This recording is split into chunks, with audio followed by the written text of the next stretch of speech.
വന്നൊരു കമൻറ്റാണ്. ക്വസ്റ്റ്യൻ നോക്കാം.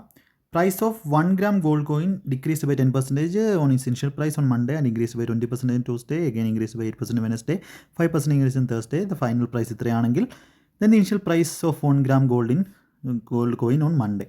അപ്പോൾ ഓപ്ഷൻ തന്നിട്ടുണ്ട്, ആൻസർ ഇങ്ങനെയൊക്കെയാണെന്ന് പറഞ്ഞിട്ടുണ്ട്. അപ്പോൾ ഇതിൽ പറഞ്ഞത് കൺസെപ്റ്റ് ക്ലിയർ ആണ്, ബട്ട് ഒരുപാട് ടൈം എടുക്കുന്നു. കാൽക്കുലേഷൻ ഡേറ്റ് സം ഉപയോഗിച്ചിട്ട് ഒരു രക്ഷയില്ല. എന്തെങ്കിലും ഈസി മെത്തേഡ് ഉണ്ടോ, അപ്രോക്സിമേഷൻ അപ്ലൈ ചെയ്യാൻ കഴിയുമോ, പ്ലീസ് റിപ്ലൈ. അപ്പോൾ ഇങ്ങനത്തുള്ള കാര്യങ്ങൾ പറയാനാണ് ഈ ചാനൽ ഞാൻ തുടങ്ങിയിട്ടുള്ളത്. അപ്പോൾ ഇവിടെ ഓൾറെഡി പെർസെൻറ്റേജിൻ്റെ കാര്യങ്ങളും സക്സീവ് ഇൻക്രീസും എല്ലാം നിങ്ങൾ പെർസെൻറ്റേജിൻ്റെ ഏകലവ്യ ബാച്ചിലെ ഫുൾ ക്ലാസ്സിലൂടെ പഠിച്ചതാണ്. അപ്പോൾ ഇവിടെ നമുക്ക് ചെയ്യാൻ പറ്റുന്നത് ഓപ്ഷൻസ് എന്നുള്ള ഒരു വഴി മാത്രമാണ്. അപ്പോൾ നമുക്കറിയാം എല്ലാം ഇവിടെ നോക്കുമ്പോൾ ഒരു സ്ഥലത്ത് മാത്രമേ ഡിക്രീസ് വരുന്നുള്ളൂ. നമ്മുടെ പ്രസൻസ് ഓഫ് മൈൻഡ് അത് അപ്ലൈ ചെയ്യുക, അത്രേ ഉള്ളൂ.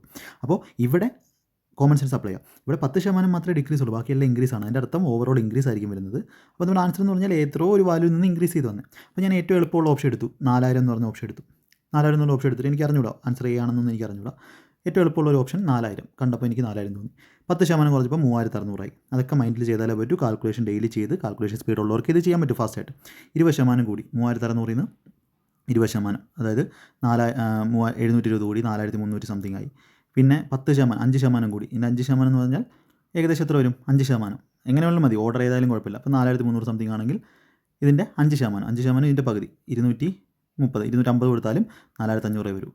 പിന്നെ 8% കൂടിയിട്ട് കാര്യമൊന്നുമില്ല. 8%, 10% കൂടിയപ്പോലും 5000 പോലും എത്തത്തില്ല. അപ്പോൾ നമ്മുടെ ആൻസർ എന്താണ്? 4000 കൂടുതലാണെന്ന് മനസ്സിലായി.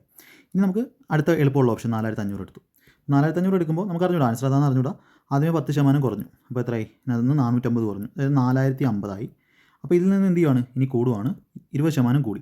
20% എന്ന് പറഞ്ഞാൽ 810 കൂടുമ്പോൾ ഏകദേശം 4860 ആയി. 4860 ആയി. പിന്നെ ഒന്നുകിൽ 5% കൂട്ടാം, അല്ലെങ്കിൽ 8% കൂട്ടാം. ഞാൻ പറഞ്ഞു സക്സസീവിൽ ഓർഡറിന് ഇമ്പോർട്ടൻസ് ഇല്ല. ഫൈനൽ ഇത് മൊത്തം എടുക്കണമെന്നേ ഉള്ളൂ. അപ്പോൾ 5% കൂടി കഴിഞ്ഞാൽ ഇതിൻ്റെ 5%, 500 ആയാൽ പോലും 250. ഞാനത് 250 കൂട്ടുമ്പോൾ ഏകദേശം 5100 ആയി. അപ്പോൾ ഏകദേശം ഇതിനാണ് അപ്രോക്സിമേഷൻ എന്ന് പറയുന്നത്. അപ്പോൾ ഇത് ഒരു ക്ലാസ്സിലുണ്ട് എനിക്ക് പഠിപ്പിക്കാൻ പറ്റില്ല. ഇതിനകത്ത് 8%, അടുത്ത 8% എന്ന് പറഞ്ഞാൽ 58, ഏകദേശം 400 സംതിങ്, 400 പോയിൻറ്റ് സംതിങ് പോവും. അതായത് 5100, 5500 സംതിങ്ങിലോട്ട് പോവുകയും ചെയ്യും. ആൻസർ എന്ത് കിട്ടും? ഓപ്ഷൻ എ നമുക്ക് ആൻസർ കറക്റ്റ്. ഏകദേശം 4500 ആ ഒരു 5500 എത്തുകയും ചെയ്യും. മറ്റേത് 250 വ്യത്യാസമുണ്ട്. ഇങ്ങനെ ആയിരിക്കണം ഈ ക്വസ്റ്റ്യൻ ചെയ്യേണ്ടത്. ഇതിനകത്ത് ഡിറ്റി സം ഒന്നും അപ്ലൈ ചെയ്യേണ്ട ആവശ്യമില്ല. ചെയ്തുകൊണ്ടിരുന്നു കഴിഞ്ഞാൽ അവിടെ ഇരിക്കത്തേ ഉള്ളൂ. ഈ ഒരു കാര്യം നിങ്ങൾ മനസ്സിലാക്കി. ഇത് എത്ര തുടക്കക്കാർക്ക് ചിലപ്പോൾ പറ്റണമെന്നില്ല. ഇത് എപ്പോൾ നിങ്ങൾ പ്രാക്ടീസ് ചെയ്യുന്നു ആ ഒരു ഇത് വെച്ചിട്ട് പ്രാക്ടീസ് ചെയ്താലേ പറ്റത്തുള്ളൂ. അല്ലാതെ ഒറ്റ ദിവസം കൊണ്ട് നടക്കുന്നതല്ല ഇങ്ങനെ ഒരു കാൽക്കുലേഷനും കാര്യങ്ങളൊക്കെ മൈൻഡിലോട്ട് വരുന്നതും ചെയ്യാൻ പറ്റുന്നതൊക്കെ. അപ്പോൾ അതൊക്കെ കണ്ടിന്യൂസ് ആയിട്ടുള്ള പ്രാക്ടീസാണ്. അതിൻ്റെ കൂടെ കൺസെപ്റ്റ് കൊണ്ട് ഓരോ ക്വസ്റ്റ്യൻ എങ്ങനെ ചെയ്യണം എന്നുള്ള കാര്യങ്ങളും പഠിക്കണം. വെറുതെ നമ്മൾ വായിച്ചിട്ടല്ല, ഇത് പ്രാക്ടീസിലൂടെയാണ്. അതിനുള്ള ക്ലാസ്സുകളാണ് ഈ ചാനലിലുള്ളത്. ചാനൽ ആദ്യമായിട്ട് കാണുന്നവരാണെങ്കിൽ സബ്സ്ക്രൈബ് ചെയ്യുക, ബാക്കി എല്ലാവർക്കും ഷെയർ ചെയ്ത് കൊടുക്കുക, ക്ലാസ്സുകളെല്ലാം കാണാൻ ശ്രമിക്കുക. Thank you.